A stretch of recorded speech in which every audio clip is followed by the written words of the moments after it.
Mohun Bagan super giant দলে নাকি আর থাকতে চাইছেন না ডিফেন্ডার আনোয়ার আলী। শেষ 24 ঘন্টায় এই রিউমারটি আগুনের মতো ছড়িয়ে পড়েছিল ভারতীয় ফুটবলে। স্পেকুলেশন চলছিল কি করবে আনোয়ার। মোহনবাগানের দুজন ফরেন ডিফেন্ডার অ্যালবার্তো এবং অলড্রেড এসে যাওয়ার কারণে তিনি কি মোহনবাগান ছাড়বেন। আসলে এটা তাকে করানো হচ্ছিল এবং ইনস্টিগেটর ছিলেন রঞ্জিত বাজাজ। আসলে মিনার্ভা একাডেমি থেকেই উত্থান আনোয়ারের। রঞ্জিত বাজাজের তার জন্য অনেক অবদান আছে।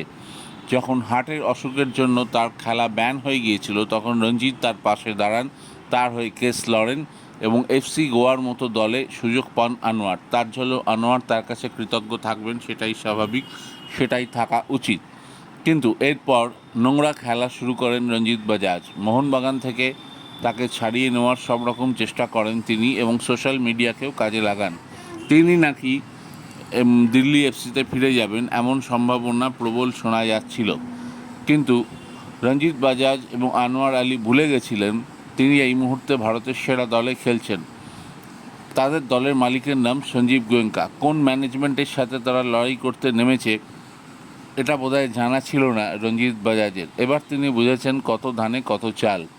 ঘণ্টাখানেক আগেই মোহনবাগান সুপার জায়ান্ট জানিয়ে দিয়েছে আনোয়ার তাদের থাকছে, লিখে জানায়নি কিন্তু ভিডিও পোস্ট করছে সোশ্যাল মিডিয়ায়। তাতে প্রশ্ন করা হয়েছে আনোয়ারের থেকে এরকম কত গোল আপনারা দেখতে চান ডুরান্ড কাপে।